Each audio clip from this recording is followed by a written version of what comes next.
All right, everyone. In this video, we're going to be talking about profitability. It's pretty important that we make sure our product is going to make money. Otherwise, it's not going to be a viable business or viable product.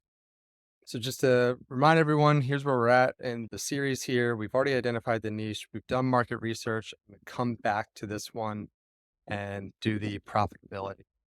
Just like before, I've created a Notion page for this. I went ahead and done a lot of this in ChatGPT and some other tools. Basically, I just asked ChatGPT, what do I need to do to make sure the product is profitable?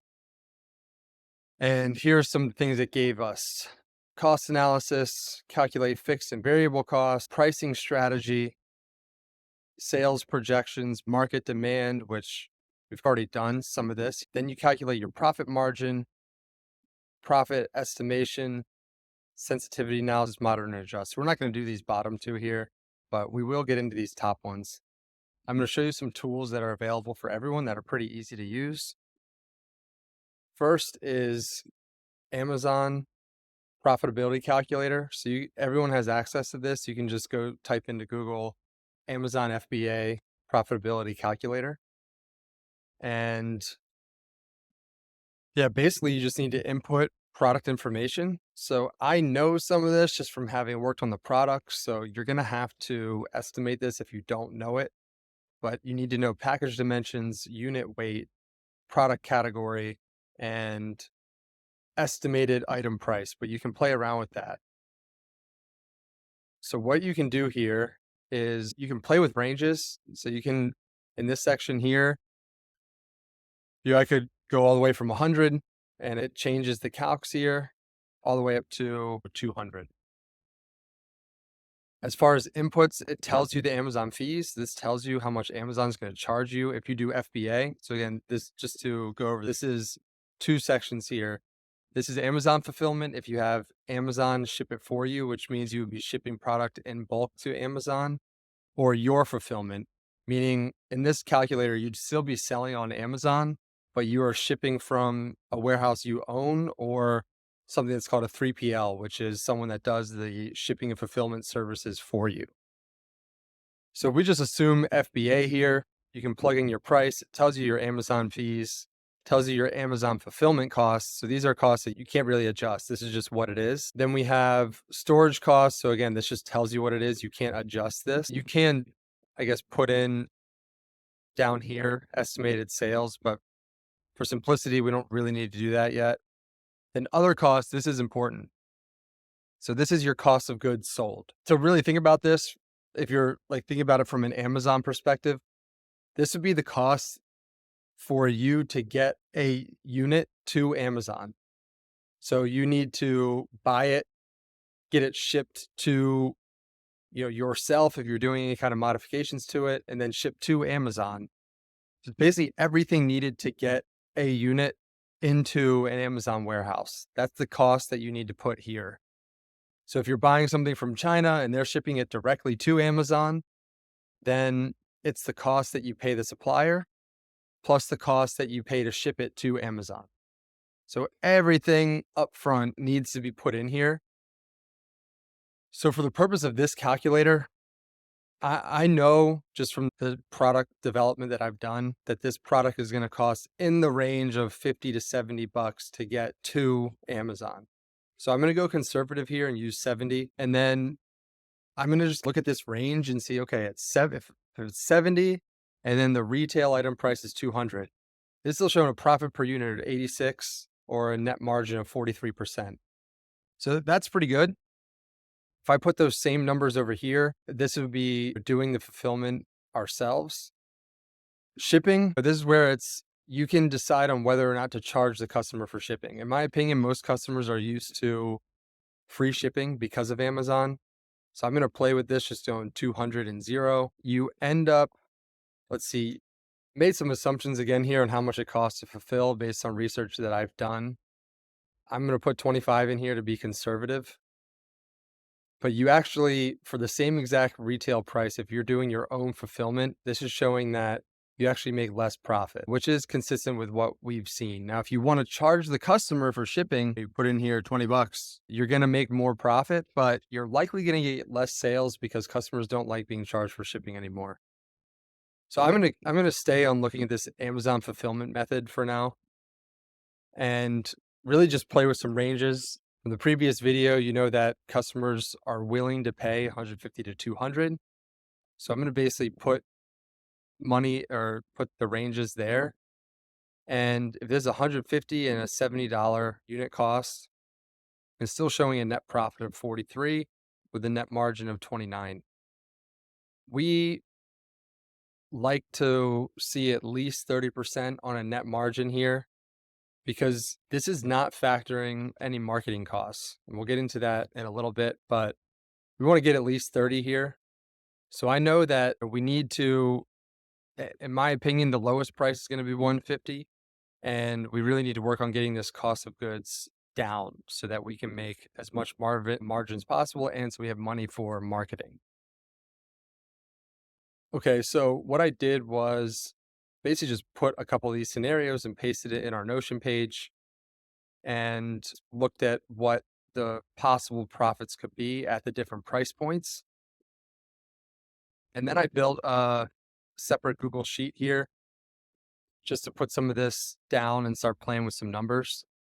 So if we're saying we can sell in the 150 to 200 range, profit per unit is 50 before marketing expenses. That's really key.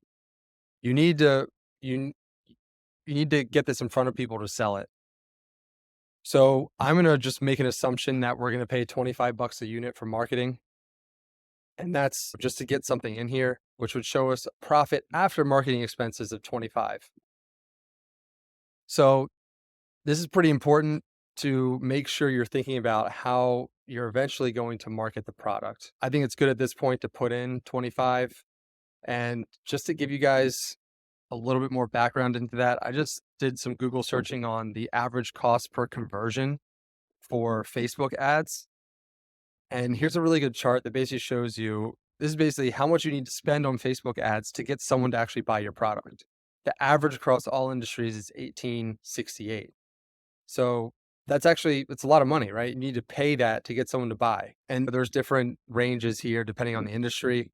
Let's just say it's $20.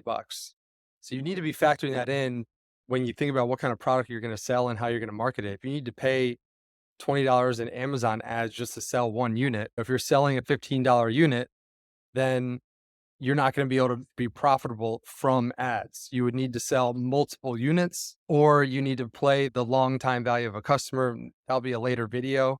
But it just shows you marketing is expensive. And anyone that's going to tell you, oh yeah, you just develop a product and start running Amazon ads, you'll be profitable, or Facebook ads, they're lying. Marketing is extremely expensive. You always need to be thinking about how you're going to sell this product. For me, I know we want this to be a strong affiliate program for the product. So this marketing expense could also be affiliate expense. I'd really like to get it up to being able to pay an affiliate up to $50 per unit that they're able to sell. But even at 25, I feel like that's still pretty attractive to an influencer to be able to get paid 25 to sell a unit. So I think for the draft here, I think this is pretty good numbers. You need to consider monthly expenses. Okay, so how much are you going to be spending a month to be able to launch this product? I just threw in some pretty rough numbers here. I'm saying you need 3 VAs at $1,000 each. Product liability insurance. Again, you can just do some quick Google searching on this. This is just an average per month to sell a product for insurance.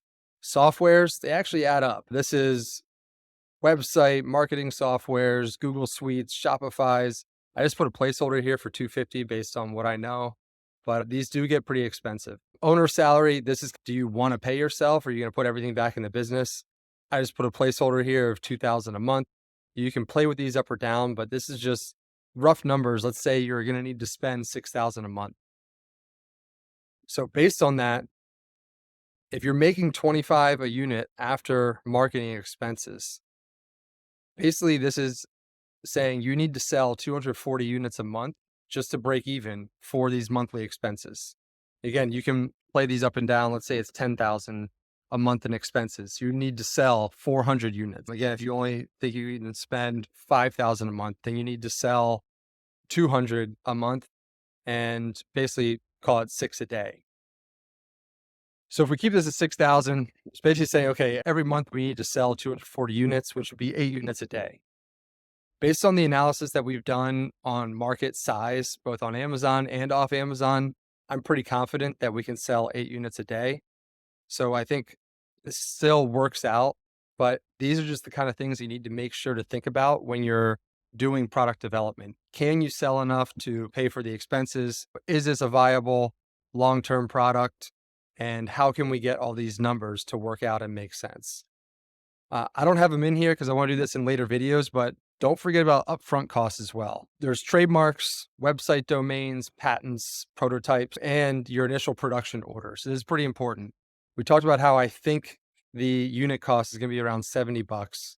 Depending on how you buy these things, there's going to be a minimum order quantity that you need to pay the supplier to get them. Typically, it's in the 500 to 1,000 range, depending on where you're getting it. You could get something off like Alibaba, just a couple hundred units at a time, but you're probably going to pay more when you're getting into low order volumes like that. But just to put some numbers here, at $70 a unit, if I buy 500 units, that's $35,000 in upfront costs just for the initial units that we need to buy.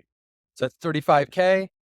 Now, if you're selling 240 a month, you're going to get paid back that unit cost as you sell. So if I buy 500, if I'm selling 240 a month, I'll get paid back in 2 months. But you may not sell 240 the first month.